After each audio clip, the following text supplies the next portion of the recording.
En fait, on va faire un petit peu de médecine périopératoire au quotidien en chirurgie non cardiaque, du patient cardiaque. OK? Donc je compte sur vous. Les objectifs pédagogiques de ce cas clinique, en gros, c'est ça. Hein. C'est revoir avec vous l'algorithme simplifié qui est toujours d'actualité, hein, proposé par les recos conjoints de SFAR SFC sur la stratification du risque cardiaque. C'est discuter avec vous l'optimisation du traitement médical préopératoire, puisque vous savez que dans l'algorithme, si vous l'avez bien en tête, on a énormément réduit le nombre d'examens complémentaires et d'explorations fonctionnelles chez ce type de patient au profit d'une optimisation du traitement préopératoire médical. Et vous le savez bien, ils sont loin d'être tous optimisés au moment où on les voit. Un petit focus sur l'insuffisance cardiaque à fraction d'éjection préservée. Alexandre Mébaza en a déjà pas mal parlé. Enfin, quelques mots sur la prise en charge de la fibrillation atriale post-opératoire. OK ? Allez, donc voilà le cas. Donc ce patient, 72 ans, on découvre ensemble, adressé à la consultation d'anesthésie en vue d'une chirurgie d'exérèse pulmonaire pour cancer. Donc dans ses antécédents, une myocardiopathie ischémique et hypertensive, OK, stentée. Un antécédent d'insuffisance cardiaque aiguë sur une poussée d'arythmie par fibrillation atriale. Une artériopathie oblitérante des membres inférieurs stentée. Un diabète non insulino-dépendant, enfin comme on les aime, hein, des patients comme on les aime, un syndrome d'apnée obstructive du sommeil non appareillé et un tabagisme ancien. Donc son traitement habituel, un bêta-bloqueur, un diurétique, de la metformine et de l'aspirine.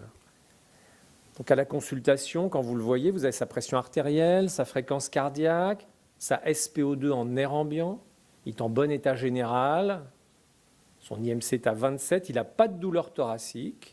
Il est NYH à 2, il a une capacité à l'effort supérieure à 4 équivalents métaboliques et un score de Lee clinique à 3. Vous disposez en termes d'examen complémentaire d'un électrocardiogramme de repos qui montre une séquelle d'infarctus inférieur, le patient est en rythme sinusal. Vous avez une écho qui vous montre essentiellement une hypertrophie ventriculaire gauche concentrique avec une fraction d'éjection à 50%. Petite insuffisance aortique, une petite insuffisance mitrale. Vous n'avez pas de choro récente, vous avez une créatininémie et une troponine de 4e génération, donc troponine T ultrasensible à 14. Et ce qui est prévu, c'est une lobectomie pulmonaire supérieure droite, vidéo assistée, sous anesthésie générale. OK ? Clair ? C'est bon ? Première question. Comment vous stratifiez le risque préopératoire de ce patient? Alors allez-y, hein, je vous écoute aussi. Faut que vous... Parce que c'est souvent les mêmes qui ont posé des questions, j'ai remarqué depuis le début de l'après-midi. Là. Comment vous le stratifiez? Est-ce que vous avez bien en tête les recos SFAR SFC? Qu'est-ce que tu dis, Philippe? Vous les utilisez au quotidien? Mais l'idée, c'est que ces recos qui ont été établis donc, et publiés en 2011, elles sont toujours d'actualité. Elles sont toujours d'actualité et elles ont au moins 3 intérêts. Un, elles prennent en compte les spécificités de notre système de soins, c'est-à-dire qu'il y a une consultation d'anesthésie, ce qui n'est pas le cas aux États-Unis quand on utilise les recos nord-américaines. Elle reflète, et ça c'est important, un consensus entre nos 2 disciplines, anesthésie-réanimation, cardiologie. Et enfin, elle propose, vous le savez, un algorithme simplifié de gestion des patients. Et ça c'est intéressant parce que les algorithmes qui sont proposés par les recos nord-américaines ou même par les recos européennes ne sont pas si faciles à mettre en œuvre en routine à la consultation d'anesthésie. Et donc ce qu'elle nous dit, je vous le rappelle, mais c'est ce qui a été fait finalement là, c'est qu'on évalue d'un côté donc, le risque cardiaque lié au patient et de l'autre côté le risque lié à la chirurgie, séparément. Et le risque lié au patient, de manière simple, grossière, mais robuste finalement, c'est calculer son score de Lee, qui prend en compte ses antécédents, et se faire une idée de sa réserve fonctionnelle et donc de sa capacité à encaisser un effort. Et là, de manière encore grossière, mais finalement assez robuste, même si c'est discuté par certaines équipes, mesurer donc en équivalent métabolique sa réserve fonctionnelle. Le score de Lee, il est là. Alors, pas de confusion, parce qu'on voit encore pas mal d'équipes qui utilisent le score de Lee classique à 6 points, qui intègre la chirurgie. Aujourd'hui, on suggère d'utiliser plutôt le score de Lee clinique, donc à droite, à 5 points, puisque le risque lié à la chirurgie, on l'évalue indépendamment. 5 points, vous les connaissez, donc là en rouge, je vous ai mis pour le patient, comment on arrive à 3, d'accord ? Il est coronarien, il a fait une poussée d'insuffisance cardiaque dans ses antécédents, il a un diabète, il est non insulinodépendant, mais c'est une des évolutions récentes, et il n'a pas d'insuffisance rénale chronique. Donc ce score de Lee, quand on avait évalué par l'enquête Ricardo, je ne sais pas si vous aviez participé à ça, avec l'aide de la Sofres, en 2013, on avait évalué les pratiques des anesthésistes réanimateurs français de métropole et leur adhésion aux recommandations. Et sur le score de Lee, ce n'était pas terrible, alors ça a peut-être progressé depuis 2013, mais 16% seulement des anesthésistes réanimateurs interrogés disaient avoir une utilisation en routine du score de Lee, soit en l'implémentant dans leur consultation informatisée, soit d'une autre manière. Et ce score, il a été revalidé en 2015 sur une énorme cohorte de 450 000 patients, actualisé donc, au profil des malades qu'on utilise, qu'on voit aujourd'hui, parce que le papier Princeps, il était 1999, donc 20e siècle. Et en fait, il est toujours robuste, il est toujours aussi robuste, et il est toujours d'actualité. Ce que proposent certains, c'est de considérer tout type de diabète, insulino-requérant ou pas, tout type de diabète, et probablement de remplacer cette valeur seuil là, de créatininémie, de valeur absolue, par un calcul du débit de filtration glomérulaire, et de considérer donc 1 point si ce débit de filtration glomérulaire est inférieur à 60 ml par minute, ce qui est probablement plus raisonnable que de travailler sur une valeur seuil comme celle-ci. Moyennant quoi, donc, on est invité à continuer à l'utiliser en chirurgie non cardiaque, évidemment.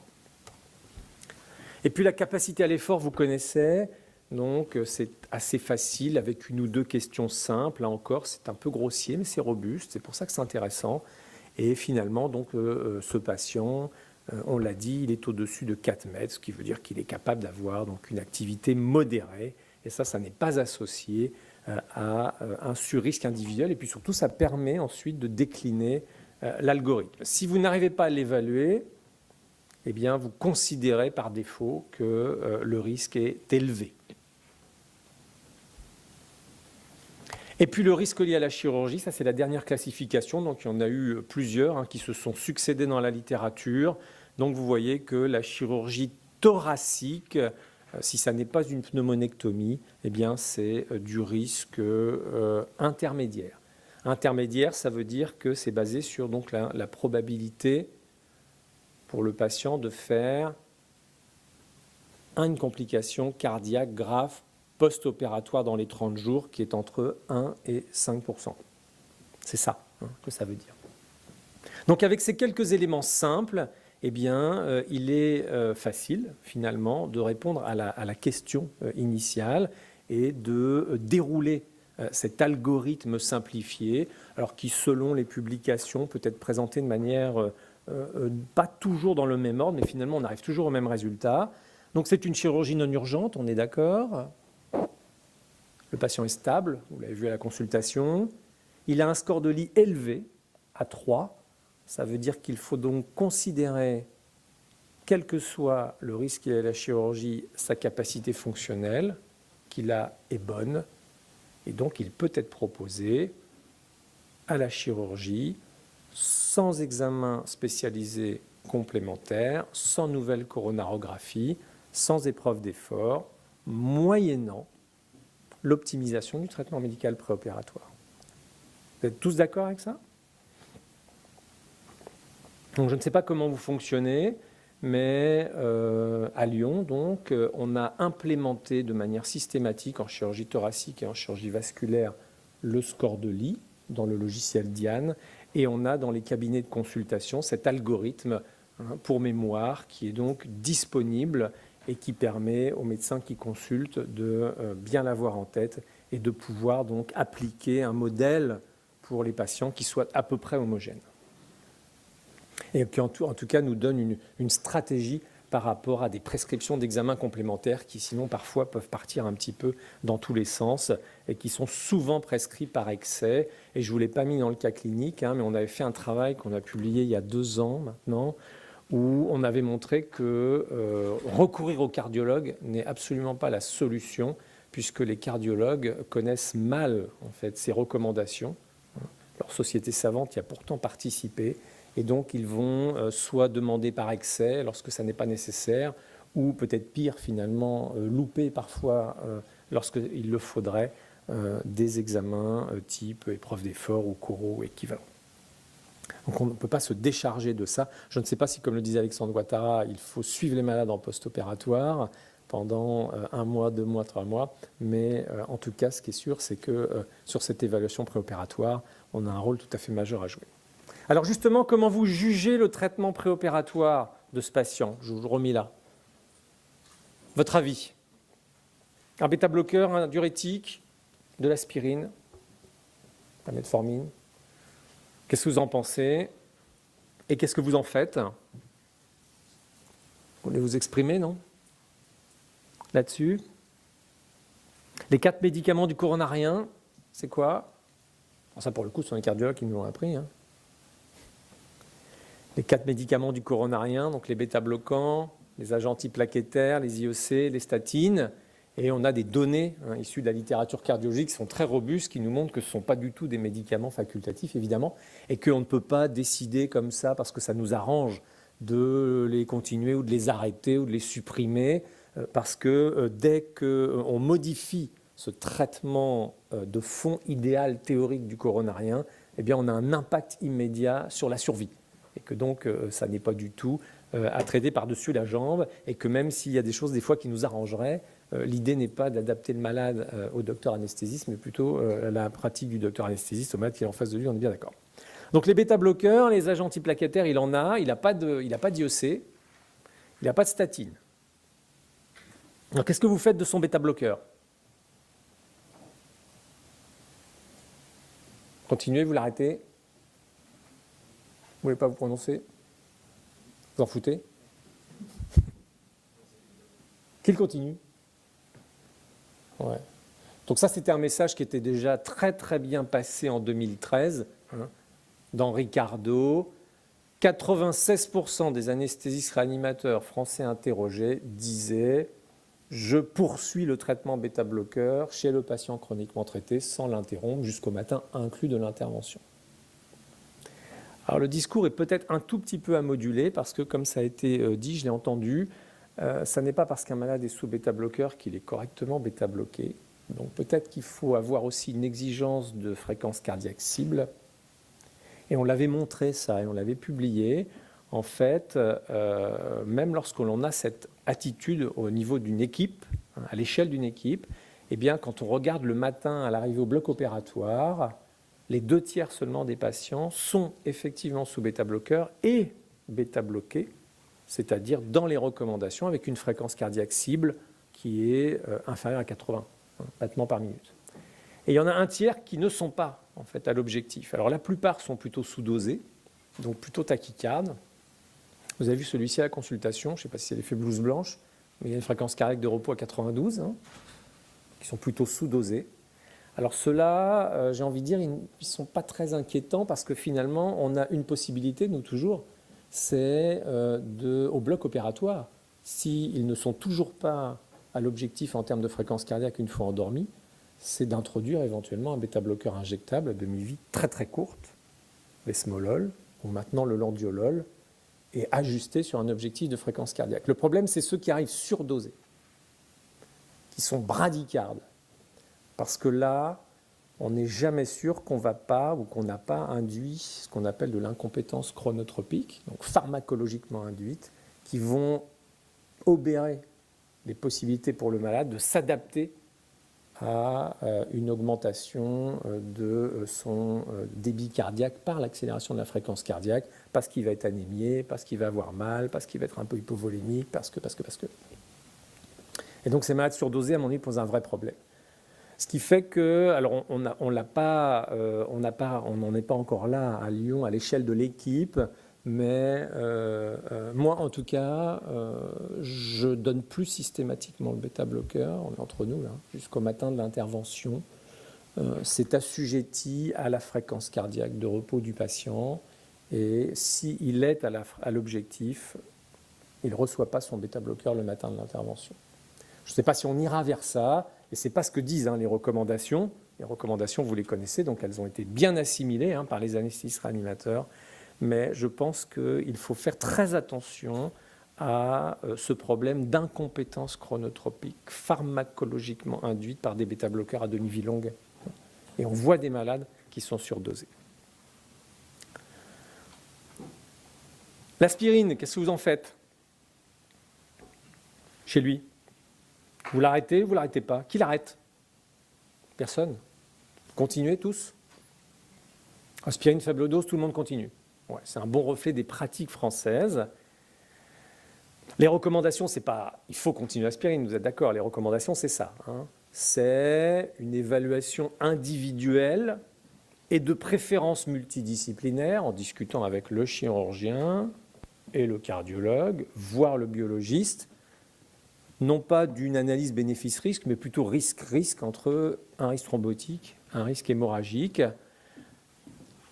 C'est vrai, et la preuve, puisque vous le faites tous, que depuis quelques années en France, très clairement, la balance penche presque toujours vers le maintien de l'aspirine,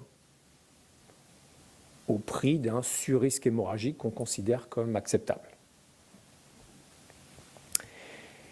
Et on était à peu près tous d'accord avec ça quand est sorti, donc il y a quelques années, POISE 2, vous savez, cette grosse étude là sur 10 000 patients.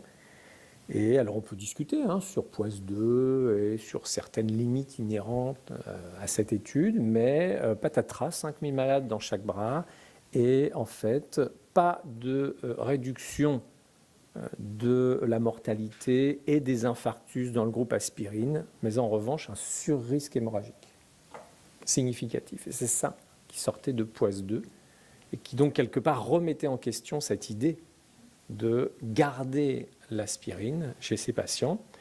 Et les Canadiens sont allés jusqu'au bout de leur idée, puisque lorsqu'ils ont publié en 2017 donc, ces recommandations, qui sont les dernières recommandations en date sur la gestion préopératoire des malades à risque cardiaque, eh bien vous voyez en rouge, clairement, ils disent il ne faut pas introduire et il ne faut pas maintenir l'aspirine chez les patients chroniquement traités, sauf dans le cas de la chirurgie carotidienne ou si le stent a été implanté récemment. Donc ça va à l'encontre, et ça a fait couler beaucoup d'encre et beaucoup de salive en France, en Europe, parce que ça va à l'encontre de ce que l'on avait un peu pris l'habitude de faire. Et l'année suivante, donc l'année dernière, le GIHP, donc nos experts en hémostase, là, ont publié, vous les avez peut-être lus, des recommandations qui sont des avis d'experts où ils coupent un petit peu la poire en deux en disant si l'aspirine est prescrite en prévention primaire, il faut l'arrêter. Parce qu'il y a un surrisque hémorragique, c'est vrai, et probablement pas de bénéfice à le maintenir. Si c'est de la prévention secondaire, là c'est le cas de ce patient, prévention secondaire, alors là, on le maintient plutôt, et on accepte le surrisque hémorragique. Mais pour vous dire que les choses ne sont peut-être plus aussi tranchées qu'elles l'étaient jusqu'à récemment, où finalement on considérait que le problème était réglé. La nuance, elle est là. Prévention primaire ou prévention secondaire. Si c'est de la prévention primaire, on conseille plutôt de l'arrêter. Alors il n'a pas d'IEC ce malade. Vous en mettez un ou pas? On peut se poser la question. Mais en fait, non, il ne faut pas en mettre.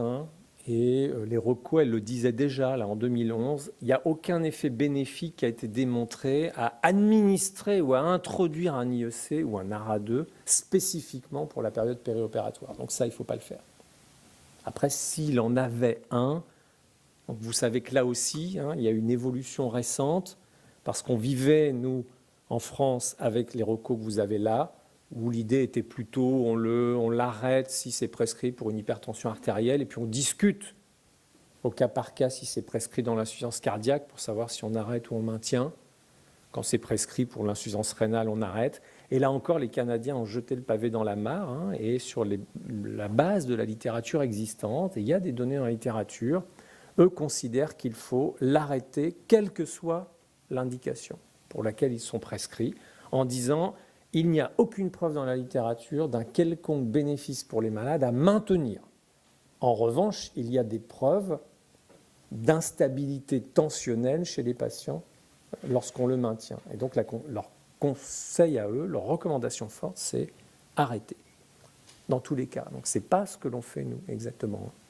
Et là aussi, donc, le débat finalement est relancé. Je veux dire. Le débat est relancé. Et il y a une grosse étude qui démarre là, qui est pilotée par Étienne Gaillat, qui s'appelle Stop ou encore, Stop or not, ouais, c'est ça, qui va essayer de répondre à cette question, juste pour vous dire donc que le débat n'est pas clos, en fait. Le débat n'est pas clos. Les Canadiens ont réactivé quand même un certain nombre de questions. Et la statine, il n'en a pas. Vous en mettez une ou vous n'en mettez pas? Vous n'en mettez pas? Non, je vais faire ça. Pas de statine. Ben, vous avez raison. S'il en avait une, vous le savez, donc il faut la reprendre le plus vite possible, la continuer, la reprendre le plus vite possible. Mais l'introduire de novo, il y a dans la littérature des données qui suggèrent que, et c'est une reco, vous voyez, avec une classe 2A, que ça peut avoir un intérêt probablement en chirurgie vasculaire, pour tous les effets pléiotropes que vous savez.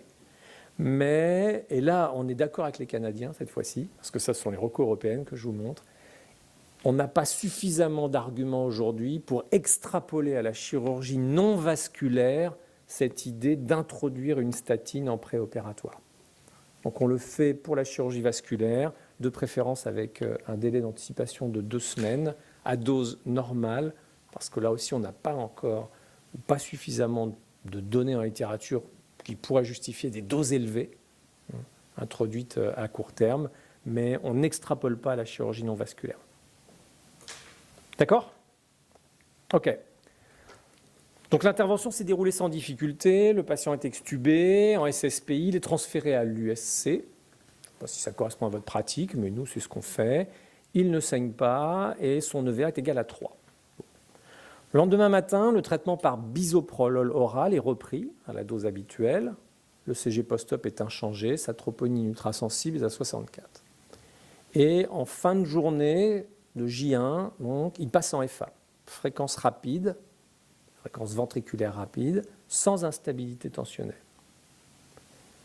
Vous avez sa pression artérielle, la fréquence respiratoire est à 30 par minute, la SPO2 à 85% sous échinothérapie nasale. Il est apyrétique, à l'auscultation, il crépite, il sous-crépite. Question? Quel est votre diagnostic? Mouillez-vous un peu là, je ne vous entends pas. Quel est votre diagnostic? Non, vous ne pouvez pas le dire, vous êtes timide. Vous n'avez pas d'idée? Si, évidemment vous avez une idée. C'est quoi? C'est le thème du jour, quoi, en gros.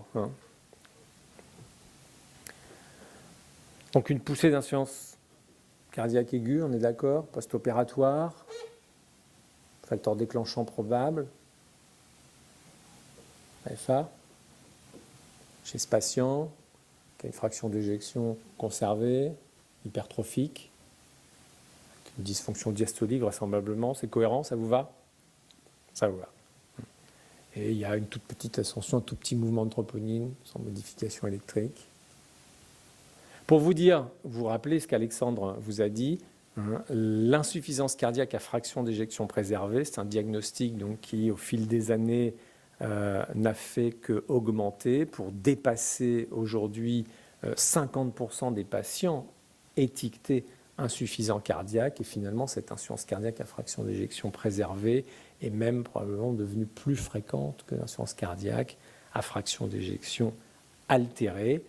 Et en plus, elle n'est pas moins grave, et c'est ça le message, c'est ne pas sous-estimer, un, la réalité, la fréquence, et deux, la gravité de ce type d'insuffisance cardiaque, ce phénotype d'insuffisance cardiaque, puisque vous voyez que la mortalité à 5 ans est aussi élevée dans l'insuffisance cardiaque à fraction d'éjection préservée que dans l'insuffisance cardiaque à fraction d'éjection réduite. Et en plus, il n'y a pas eu de progrès véritablement thérapeutique. Et c'est ce que vous voyez là, c'est qu'au fil des années, quand on regarde par période, autant vous voyez que sur l'insuffisance cardiaque avec fraction d'éjection basse, on a plutôt fait des progrès avec une réduction de la mortalité.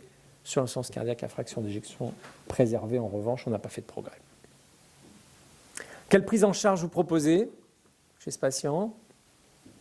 Qu'est-ce que vous faites en gros?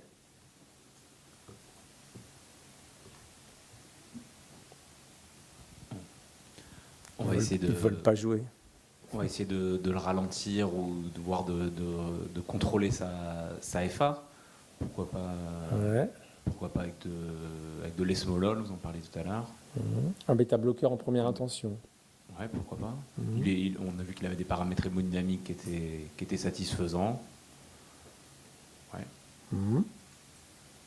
Donc là, vous attaquez à la cause. Vous avez bien entendu ce que disait Alexandre alors tout à l'heure, mes bazars, c'est ça?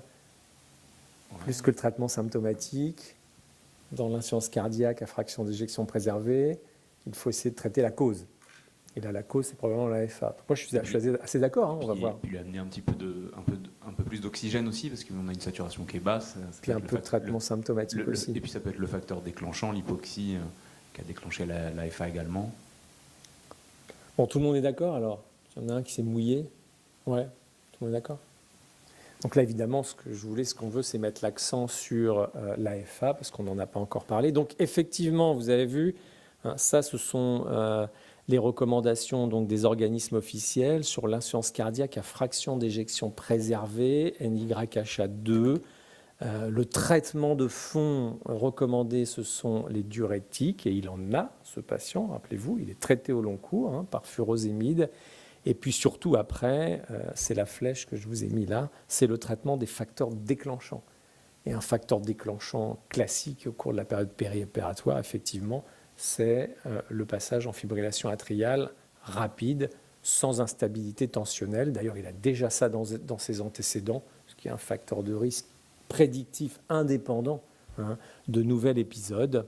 Et le contrôle donc ciblé de la fréquence cardiaque, notamment par des bêta-bloqueurs. Alors, vous avez dit ça, moi je suis d'accord avec ça. Après, est-ce que c'est ce que vous auriez fait véritablement?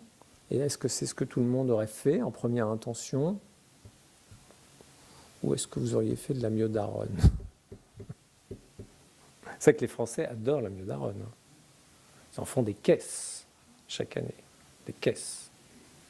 Persuadés que c'est un médicament efficace pour contrôler la fréquence ventriculaire, ce qui est faux, et persuadés que c'est un médicament anodin, ce qui est encore plus faux.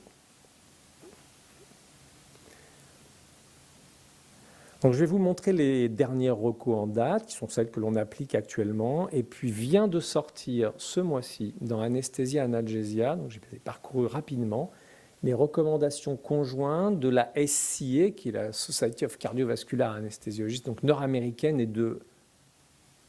et la Société européenne, donc de l'EACTA, qui ont publié des recommandations conjointes sur la gestion de la FA post-opératoire, qui viennent de sortir dans Anesthesia Analgesia.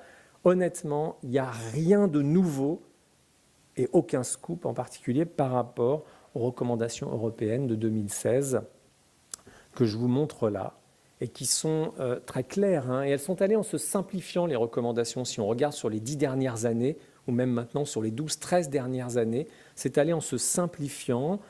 On ne fait pas à la phase aiguë véritablement de distinguo dans la gestion de l'AFA entre une EFA médicale et une EFA post-opératoire, même si les facteurs déclenchants et la physiopathologie n'est pas tout à fait la même.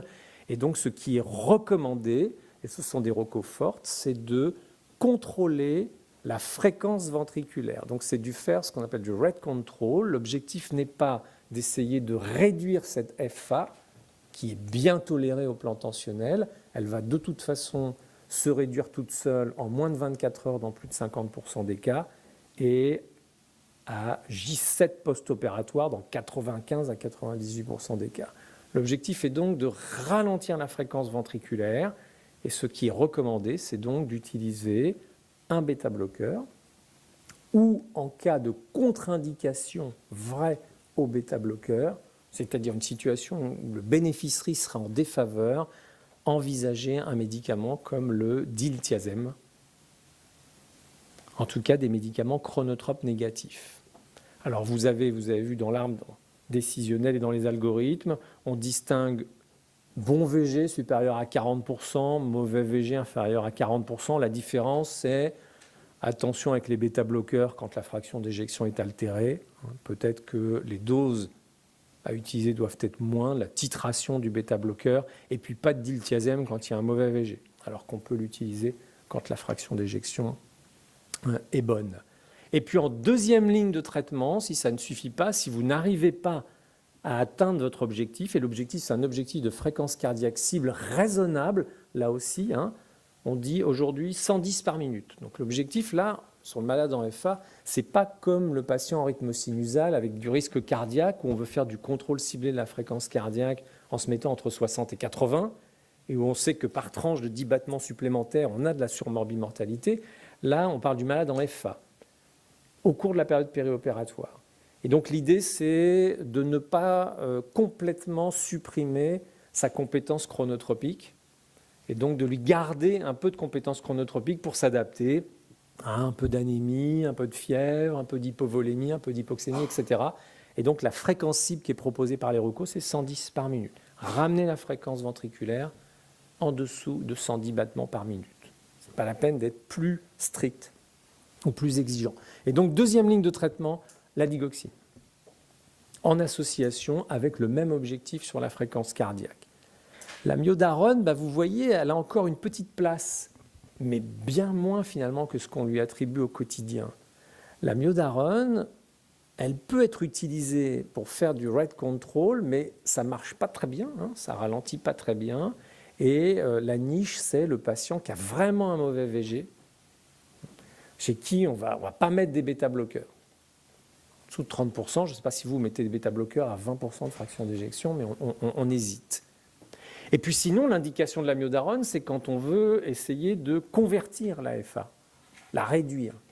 Donc là, il y a deux options, soit elle est mal tolérée, ce qui n'est pas le cas, et là on choque, soit elle n'est pas trop mal tolérée, on peut essayer une conversion par la myodarone. Mais le rhythm control, qu'on oppose au rate control, n'est pas la stratégie recommandée en première intention sur une FA bien tolérée. Parce que ça va se réduire de toute façon spontanément, et parce que, contrairement à ce que pensent un certain nombre d'anesthésistes réanimateurs français, il y a pas mal d'effets indésirables générés par la myodarone, plus que par les bêta-bloqueurs. La myodarone, je vous rappelle, a une demi-vie de 3 semaines, donc on ne peut pas dire que ce soit d'une très grande maniabilité à la phase aiguë. Ce n'est pas parce qu'on ne les voit pas, ces effets indésirables, qui ne sont pas tous dose-dépendants, parce qu'il y a un certain nombre de mécanismes qui sont toxico-allergiques, immunotoxico-allergiques, notamment les pneumopathies interstitielles diffuses, qu'ils n'existent pas. Donc c'est ça les recos. Alors si vous voulez utiliser un bêta-bloqueur maniable, vous allez utiliser un bêta-bloqueur IV.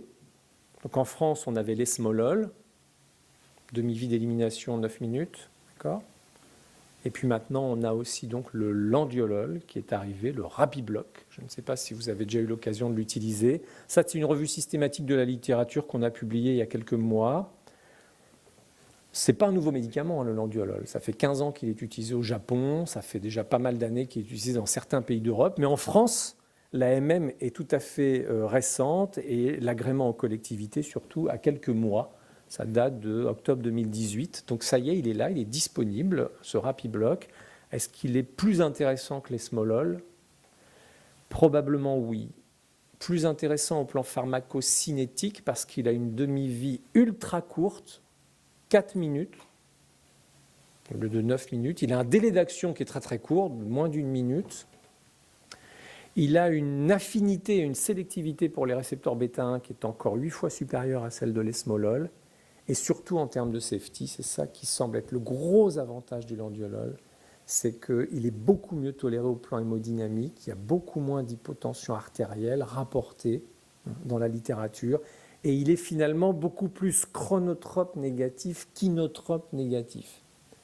Donc il y a peu de risques de bas débit cardiaque avec le landiolol. Et puis le point supplémentaire, mais vous voyez qu'il n'y a pas une littérature énorme sur l'utilisation pour le traitement de l'AFA post-op. Il y a une étude prospective randomisée et 2 études cas contrôle qui montrent, c'est ce que je vous ai mis là, que pour des doses qui finalement sont des doses qui sont assez faibles, qui sont inférieures au RCP du produit, on est entre 1 et 5, maximum 10 gamma-kilominutes. Nous, on a commencé à l'utiliser à 5 gamma-kilominutes. On voit 10 gamma-kilominutes, on voit déjà apparaître pour certains malades un petit peu d'hypotension. Mais sur les doses entre 1 et 5, globalement, c'est très bien toléré.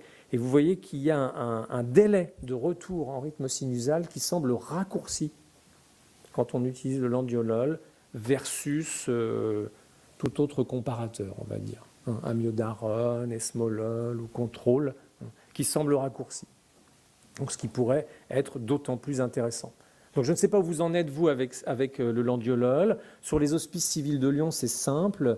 Le Comedims, donc la Comedims, a décidé le remplacement pur et simple de l'esmolol par le landiolol sur l'ensemble des hospices civils de Lyon.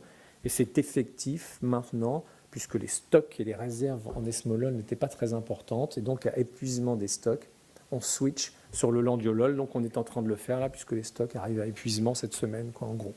Donc, on a remplacé l'esmolol par le landiolol, tout simplement. Mais faites-vous votre expérience. Et puis, il y a un autre intérêt au bêta-bloqueur, au-delà des recommandations et de tout ce que je viens de vous montrer.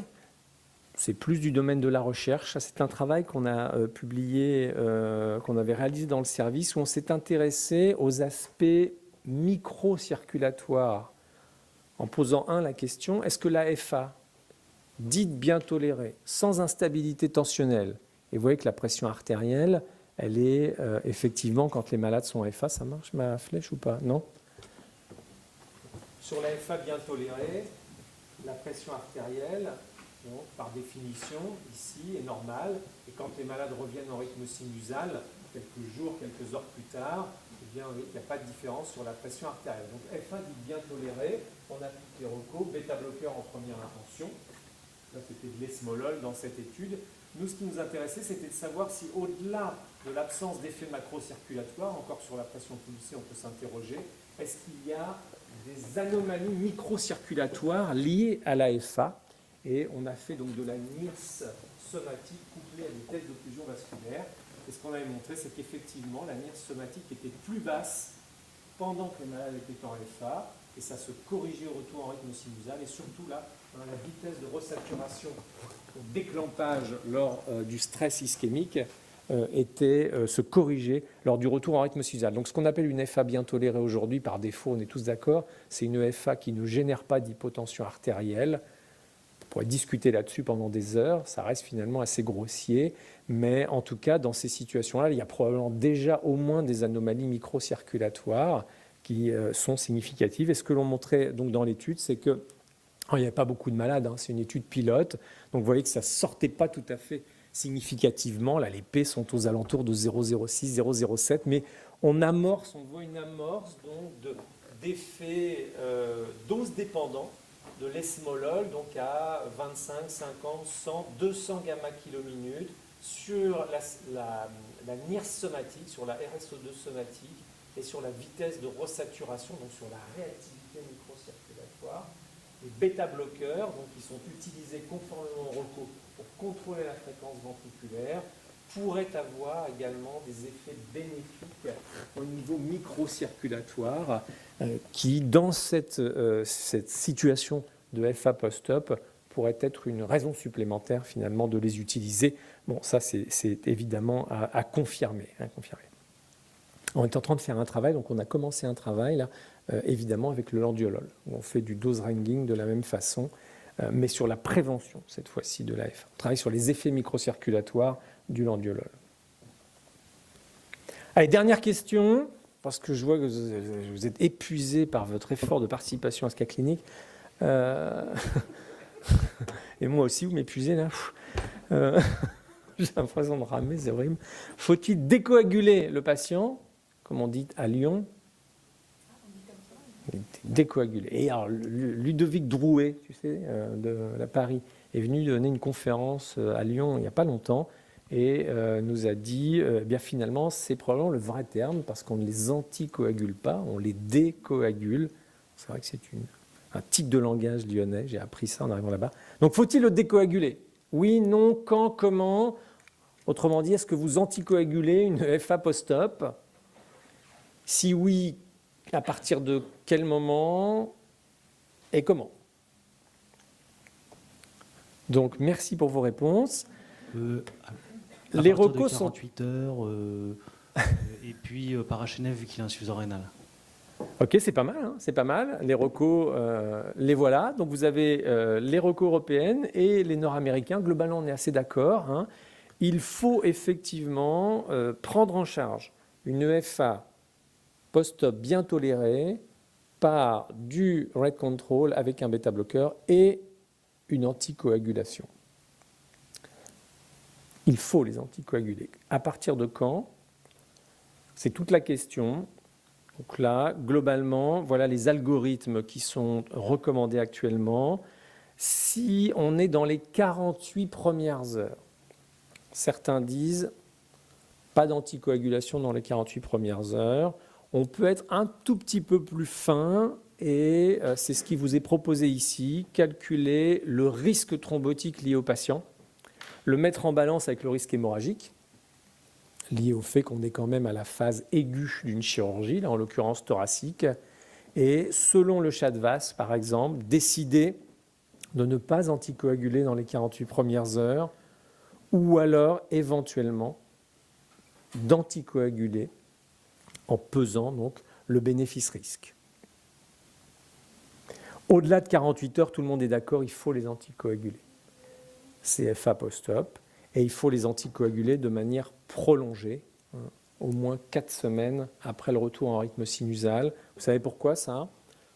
Parce qu'on a montré que, y compris chez l'homme, en fait, très rapidement, l'AFA génère des anomalies structurelles, pariétales de l'oreillette, notamment de l'oreillette droite, et que ces anomalies ne disparaissent pas instantanément. En fait, lorsque le patient revient en rythme sinusal, elles se corrigent en plusieurs semaines, et tant que ces anomalies structurelles persistent, le risque en fait de thrombose ou d'embole perdure. Et donc c'est pour ça qu'on préconise de maintenir l'anticoagulation pendant environ 4 semaines après le retour en rythme sinusal. Et l'élément qui est apparu dans les dernières recommandations, c'est que, alors à la phase initiale, bien sûr, vous utiliserez probablement une héparine, et puis très rapidement, ce sont les AVK qui sont recommandés, mais les anticoagulants oraux directs ont fait leur apparition avec une classe de recommandation qui est un peu plus faible, mais ils peuvent être proposés comme alternative aux AVK pour l'anticoagulation prolongée de l'AFA post-opératoire au-delà de la 48e heure. Donc c'est ça. C'est comme ça aujourd'hui qu'on est supposé gérer l'AFA post-op. Ben voilà. Est-ce que vous avez des questions, des commentaires par rapport à tout ça? Ouais. J'ai une question sur la gestion des bêta-bloquants. Si jamais le patient repasse en rythme sinusal, vous arrêtez on-off le bêta-bloquant? Ouais, c'est une bonne question. Ce que l'on sait, c'est que la FA post-op, c'est un phénomène aigu. Donc, il n'y a pas de raison de prolonger le traitement antiarythmique. Alors après, lui, c'est facile de répondre parce qu'il était chroniquement traité. Donc, de toute façon, il va rester sous bêta-bloqueur. Mais le switch entre le bêta-bloqueur IV et le... Ouais. Oui, ou l'esmolol. C'est-à-dire que lui, il passe en FA alors que son bêta-bloqueur a été repris. Donc de toute façon, moi je le mets sous esmolol ou sous landiolol, ce malade-là. Et vous l'arrêtez comment? Quand j'atteins l'objet... Ah ben non, ça, le problème de l'esmolol dans le diolol, c'est que ça ne peut pas s'imaginer en dehors de l'AREA ou en dehors de l'USC, parce qu'il faut que le malade soit monitoré. Comment ? Ce patient-là, il fait un jour de soins continus, maximum 48 heures. Ça le vécu vidéo. Ouais, c'est ça. Voir... S'il démarre le matin, il met la seringue, C'est pour ça que c'est un sujet intéressant. Parce qu'en fait, soit on le fait sortir en majorant un peu son traitement oral et je pense qu'on ne va pas être top sur le contrôle de la fréquence ventriculaire, soit on veut être beaucoup plus proactif sur la prise en charge de l'AFA et ça veut dire qu'il va peut-être falloir le maintenir en USC parce que de toute façon, il ne pourra pas sortir qu'un pouce-seringue d'esmolol ou de l'andiolol. Je suis d'accord avec vous. Et donc là, on est sur la gestion des flux de malades dans les unités de soins critiques. Dès qu'il est à l'objectif, il faut soit introduire un bêta-bloqueur oral, soit majorer son traitement bêta-bloqueur oral, et puis ensuite vous arrêtez rapidement l'esmolol ou l'andiolol, parce que l'avantage c'est que la demi-vie étant très très courte, en 5 demi-vies, on y est vite, et donc vous savez très vite s'il a besoin encore de son bêta-bloqueur IV en plus pour être à l'objectif ou pas, ou pas. Il y a pas mal de récidives. La FA post-op, une de ses caractéristiques, c'est qu'elle ne dure pas longtemps, mais il y a au moins une récidive dans 40% des cas. Et puis, il y a 20% des malades qui récidivent 2 fois. Puis après, il y a quelques malades qui peuvent récidiver une 3e fois dans les 7 premiers jours.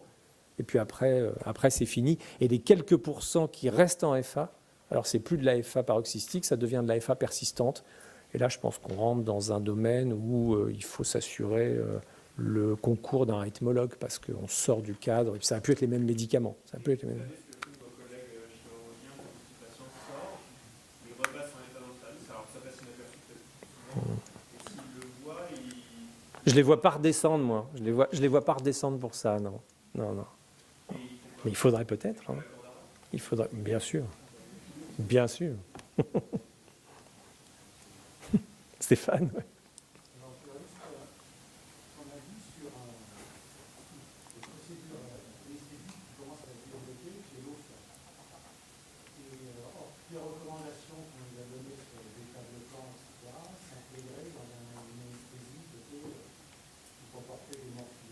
On voit avec l'OFA, c'est que les gens font jusqu'à 2 mg kg de catastréphant de leurs malades, etc. Et dans les commentaires que vous faisiez sur l'espèce de sidération chronotrope qu'on peut voir avec les états de camp, alors ton avis par rapport à ces pratiques, par rapport aux recommandations qui sont les nôtres actuellement concernant la gestion des états de camp, sachant que l'OFA est proposé maintenant par certains de façon assez extensive, que ce soit l'équipe de chirurgie et les profils. Alors je vais te donner mon avis. Ouais. Non, mais je vais te donner mon avis parce qu'évidemment, il y a le niveau de preuve, on est d'accord, il n'y a pas on ne peut pas faire d'évidence là-dessus. On développe ça aussi, nous, évidemment, notamment en chirurgie thoracique, pour la RAC, et puis aussi un peu en chirurgie vasculaire, avec un peu de retard. Le contrôle hémodynamique à l'intubation, quand tu fais de l'OFA, tu l'obtiens soit avec un bêta-bloqueur, soit avec de la dexmédétomidine ou de la clonidine, tu as raison.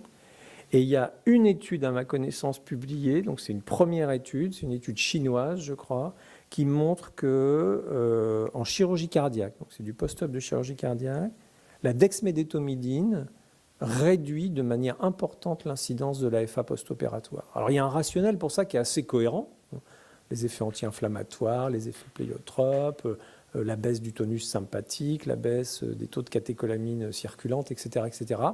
Donc c'est peut-être une piste intéressante que l'utilisation de la dexmédétomidine, que tu vas faire à la fois dans une stratégie globale d'OFA et qui va peut-être en plus te permettre de prévenir plus efficacement l'incidence de l'AFA post-op. Alors, tu n'as pas le droit, il n'y a pas l'AMM en France, mais en revanche, elle est dans les recommandations européennes de l'ESA pour la sédation procédurale, par exemple. Et moi, en tant que chef de service, j'ai fait passer un message à l'ensemble de l'équipe pour les inciter, d'ailleurs on en fait de plus en plus, à ne pas hésiter à utiliser la dexmédétomidine, certes en sédation, en réanimation, mais aussi au bloc opératoire pour faire de l'OFA et pour faire de la sédation procédurale. Et de la même façon que la pharmacienne d'Alexandre, pour l'instant, ne tique pas trop sur l'Impella, la mienne ne tique pas trop sur l'explosion de la consommation de dexmédétomidine dans le service depuis 1 an. Mais tu as raison, il n'y a pas la MM en France. Non. Mais moi, je pense qu'on ne l'aura pas parce que la dexmédétomidine, elle vient de passer chez Orion. En avril, elle tombe dans le domaine public. Donc, pour obtenir une extension d'AMM, tu sais comme moi, les dossiers qu'il faut monter. Ouais. Oui, sédation procédurale. Ouais. Pas pour l'OFA. Mais je ne pense pas que ça ira plus loin parce que j'imagine que vous n'allez pas monter un dossier pour avoir une extension d'AMM en anesthésie, quoi. Le retour sur investissement. Et la sédation procédurale, c'est recommandé en plus maintenant. Hein.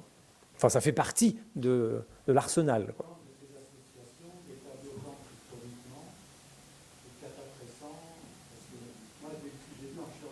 Ouais.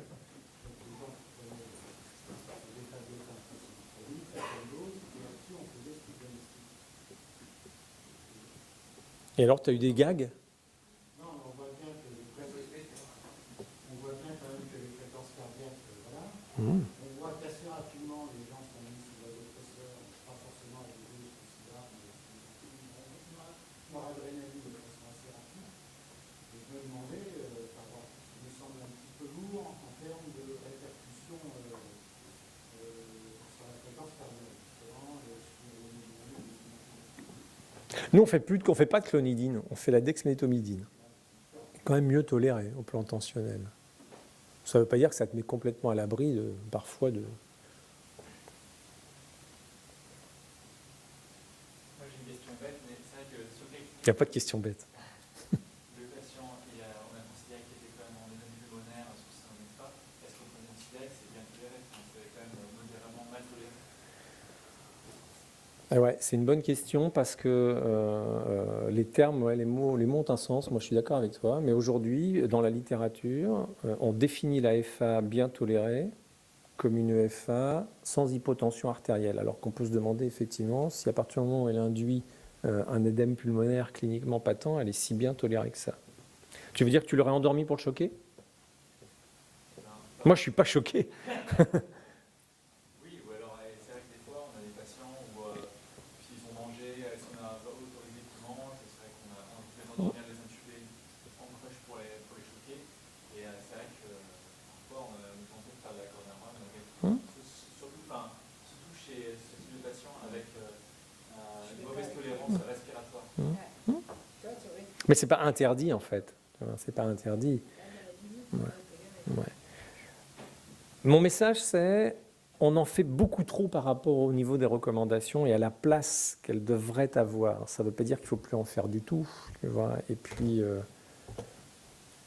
ce cas clinique, il est tiré de la vraie vie. Alors après, je l'ai un petit peu customisé, mais il montre bien qu'il y a des situations finalement intermédiaires où ce n'est pas si évident parce que là, on peut se dire, mais moi, je vais partir sur une stratégie plutôt de rhythm control. Je vais essayer de la réduire, cette FA, parce qu'elle n'est pas si bien tolérée que ça.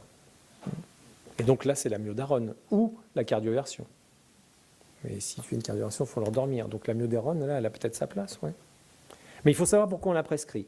Et il ne faut pas sous-estimer l'incidence des complications. C'est 5 à 10% des malades qui ont pris de la myodarone qui vont développer une pneumopathie interstitielle diffuse. La question, c'est qui en ont pris pour une situation aiguë ou qui en prennent de façon chronique? Eh ben, oui, mais ouais. Quand tu te réponds toujours, en situation aiguë, refaites de la cordamone.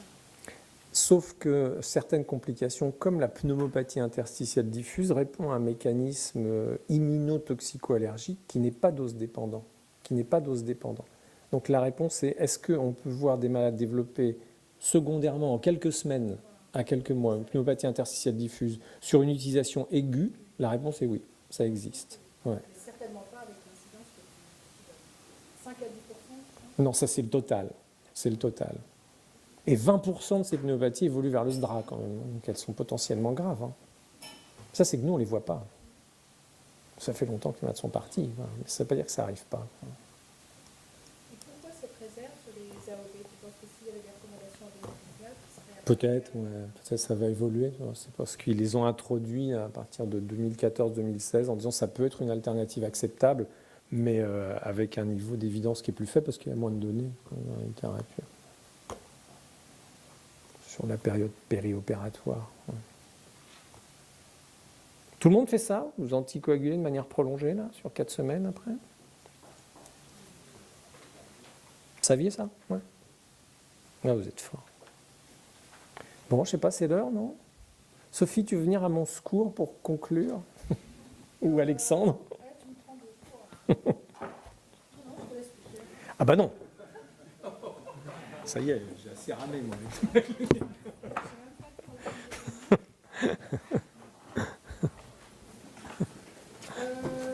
Alors simplement, pour la précédente masterclass, on avait fait circuler, outre les feuilles de présence, ça d'accord, les feuilles de satisfaction sur chaque... et ça c'est très important de remplir, ça nous est très utile pour la suite. Ça va nous être d'autant plus utile que sur la première masterclass, vos collègues qui avaient assisté avaient mis de manière pas récurrente, mais répétée, dommage qu'il n'y ait pas de cas clinique, etc. Ouais. On fait un cas clinique, on a l'impression que c'est un énorme vide. Qu'est-ce que vous pensez des cas cliniques? Parce qu'on peut les retirer.